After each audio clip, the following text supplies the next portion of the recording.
Hey y'all, we are back for another episode of TV Talkback. And in this one, the fourth one I've done today, can you believe it? We're talking about Love and Hip Hop Miami, Season 4, Episode 14, Blessings and a Curse. So yeah, we started the episode with Amara and she's with her mom and she just had a doctor's visit. Amara is telling her mom that the kids are actually smaller than they should be. So not only is she probably going to give birth early, but, and the kids might be in an incubator, but that she's going to be on bed rest. So then Alan calls. Alan is the kid's father and her fiance, which I just don't get it. I don't get the engaged part. It doesn't seem like their relationship is going well. Amara doesn't seem happy. But he calls and I am surprised. So she does not tell him about the doctor's visit, which I feel like would be important, which I feel like would probably persuade him to come. But yeah, I don't know. She didn't bring it up. She mentioned the babies and she said my twins and he corrected her. Our twins. Yeah, okay, big fella. And so she asked him straight up, like, did you even want to have kids with me? Seems like she kind of would know the answer to that. The pregnancy definitely seemed unplanned. And if I'm not mistaken, he kind of started off shaking his head and then he just didn't answer. I don't know if he was shaking his head at the question or if he was telling her no. He did not want to have kids with her. But she brought up the fact that he's always there. She's always in Miami. And he said, look, he pretty much was like, you kind of knew what it was when we got together. You have stuff going on in Miami. I have kids. I have a job here in Santo Domingo, I think is where he is. And he's like, it is what it is. So I don't know how this long distance relationship is supposed to work. I don't know if he expects her to move to Puerto Rico when she has birth. I fully don't expect this wedding to go through, but she's clearly angry with him. And she says she doesn't even want to look at his face. So yeah, speaking of Amara, here comes a blast from the past and it's MJ. Shay's brother. Definitely wasn't anticipating seeing them again. Didn't care to see them again. But he's back. And he says he's working on music and a headline. I'm just perfectly fine not seeing him or his sister. But whatever. However, I do think that he loved Amara. And I don't know. She let people kind of get in her ear. I couldn't really trust that whole storyline. But she was led to believe that he was kind of using her and taking advantage of her. But it seemed to me that there was love. Call me a fool. I wasn't too invested in the storyline, but I do think he cared for her. Regardless, she's in the situation she's in now with a man who doesn't even feel like she's worth moving for or coming to Miami for. So yeah, you get what you get. Sorry. So Shay calls him and she invites him to this product launch. She says she's inviting the whole family and it's for her health and wellness brand. And so he gets off the phone with her and then we go to where she is. Gotta love that editing. We pan to where Shay is and Shay is a meeting with a friend to find the location for this product launch event. Well, the friend is Julian, Amara and Trina's former manager. Don't know when they got so cool. If there's anybody I got a bad little shady vibe from, it was him. Which, is this not the same guy who got into it with MJ because when him and Amara would go do shows, he would get a room with the 2 beds and then try to get into the bed with Amara. Correct me if I'm wrong, but now this is Shay's good friend. I don't get it. Whatever. But, child, she basically, we could tell, but she takes off her jacket, and she reveals that she's pregnant. And it's been a secret from everybody for almost 6 months. So she says she kept it a secret so long because she had complications with the pregnancy and leading up to getting pregnant. So the new product reveal is a baby reveal / gender reveal. So she did not say who the baby dad is. She says it's a love-hate thing, or on again, off again thing. So yeah, maybe it'll come out. I don't know. So next we see Suki, and Suki is trying to find Isaiah to run up on him. That's the cousin who is the manager of her store. So she's trying to find Isaiah because she's mad about the store sale. So she finally finds Isaiah, and he is living his best life, okay? He's at some street restaurant or something, and he drinking, and he having a good old time. So yeah, apparently Isaiah, this piggly wiggly asshole, which Suki called him,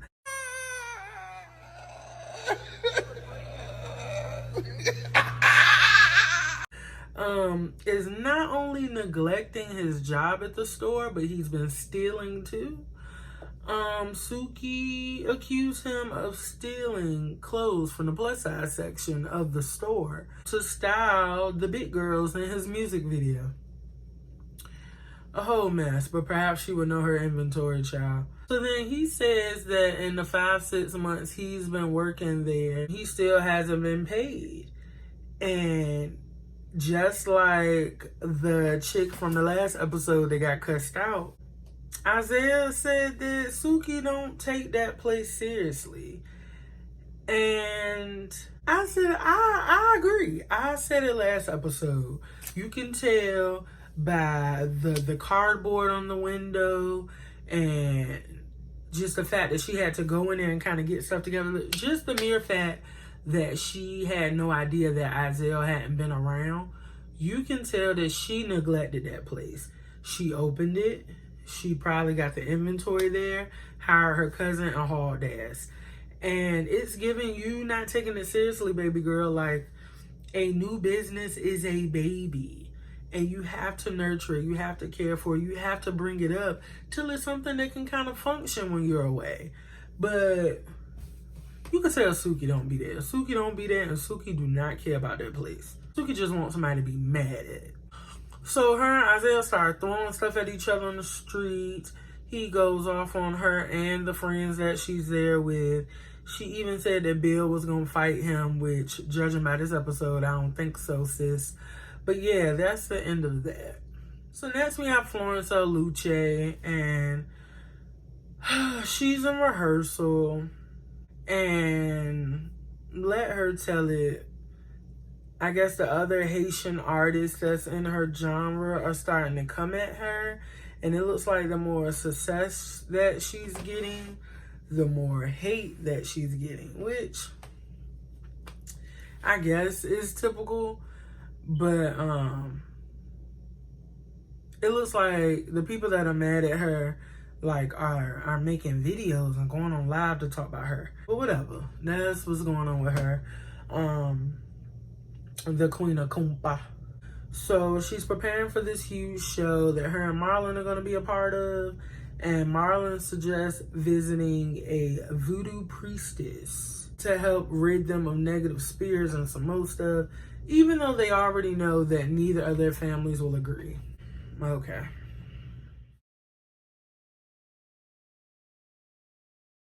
So next we see Bill, which is Suki's fiance. And he has a metal detector. And he's looking for the ring that Suki says she threw out the window. And before we even get into their relationship, I just wrote down just the fact that he's out there with a metal detector looking for an engagement ring. Their relationship is toxic as fuck. So he says that they're fighting every day over unnecessary stuff.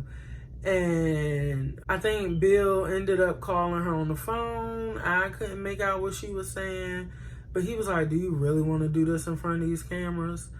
And you could just tell, well, he said he's ready to call. He thinks he's ready to call it quits. And I really liked Suki when she was up here on the first season.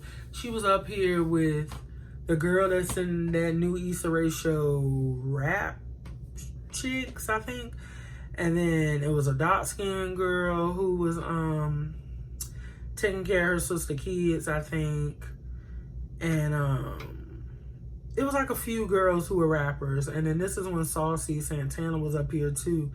And I really liked their dynamic, and it seemed like they really got along with each other and was trying to like big each other up and support one another.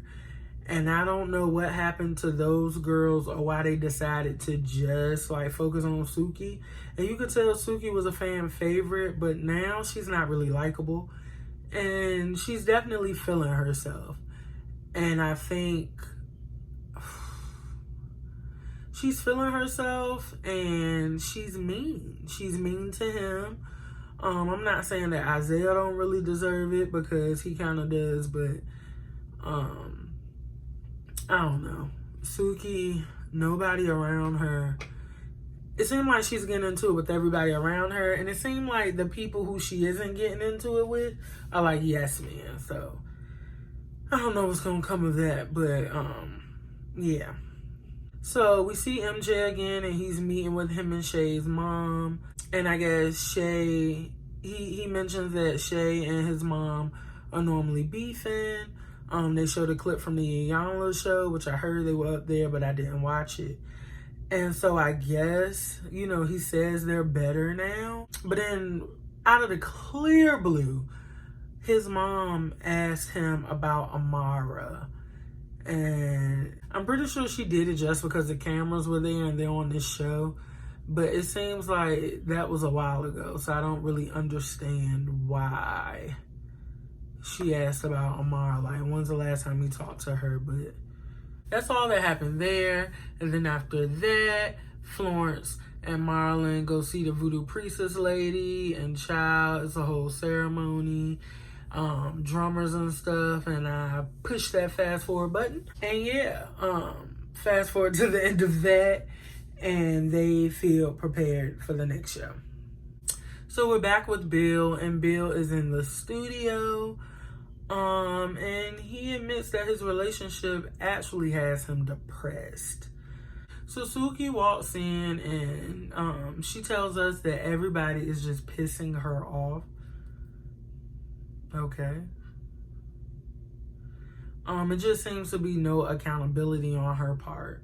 So he asks her, does she like the song? And I don't know what she says, but judging on the edits, when he asked her that, she immediately said, well, you know, everything ain't for everybody. Damn, girl.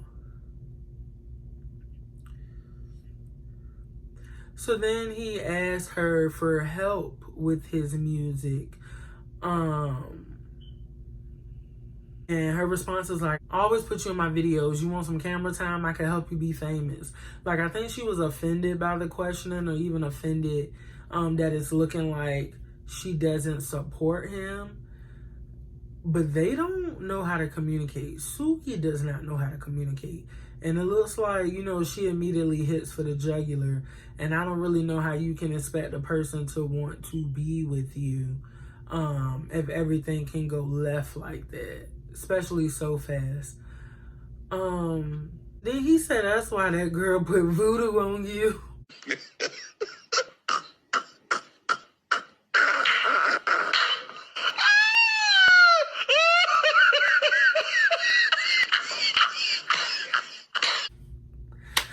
I don't know where that came from, but then the producer stopped him like, yo. I don't know if he said something wrong. I don't know why the producers felt the need to stop him. But it seems like he was getting ate up in that moment. And so I'm just kind of curious as to why the producer stopped him. But then she called him opportunistic. She called him a fat bitch. She says that she's the only one that supports him. And he got up and walked away and told her be humble. He kind of walked out that scene and was like, this is officially over. It should be. It should be. So next, we're at Shay's event and Mama D shows up. Also not a fan of Mama D. Never have been. Never. She looks good, however. She looks really good in the confessional. She's still disrespectful to Bambi. And that's Mama D. She pretty much likes you. It's like she likes you when you're the side chick. She don't never like the main. She didn't like Erica when she was the main, but now that Scrappy is with Bambi, she likes Erica and she doesn't like Bambi. Mama D is a whole headache. I couldn't really deal with her as a mother-in-law. She's a mess, okay? She's just extra as fuck. Anywho, she then links up with Bobby Lights. And of course, Bobby is getting all the tea. I don't know if it's because he's asking the right questions, but Mama D don't keep nothing away from nobody. She just answers everything. Sometimes she says too much. And so in this moment, she's telling us that Scrappy and Shay linked a few months ago while they were in Miami. And Bobby was like, so do that mean they still like dibble and dabble, whatever? And she was like, she a mess. She a whole mess. So Shay then walks out in all her pregnant glory. And she reveals to the crowd that she's 6 months pregnant. And the look on everybody's face is like, wait, what? So her family, then she calls her family up there and they gather around her. I think Mama D fell out on the floor. And her brother was like, so who the daddy? Because of course the father's not there, it's just her. And all she said was, we'll talk later. And so at the end, I don't know why people are asking Mama D, do she think Scrappy's the father? And Mama D is just acting real like, I don't know. Such trash. But yes, that was the end of another messy episode of Love and Hip Hop Miami. Once again, cast so big you don't even see everybody. You don't even see everybody in every episode. So this episode didn't have Ray J, Princess, Trina, Trick, Joy, Nori or his wife. Didn't have those people. But yeah, we'll see what happens next week. And God willing, I will be back with another video. Don't forget to comment, thumbs up this video, and subscribe. And I will see you guys next time. Bye.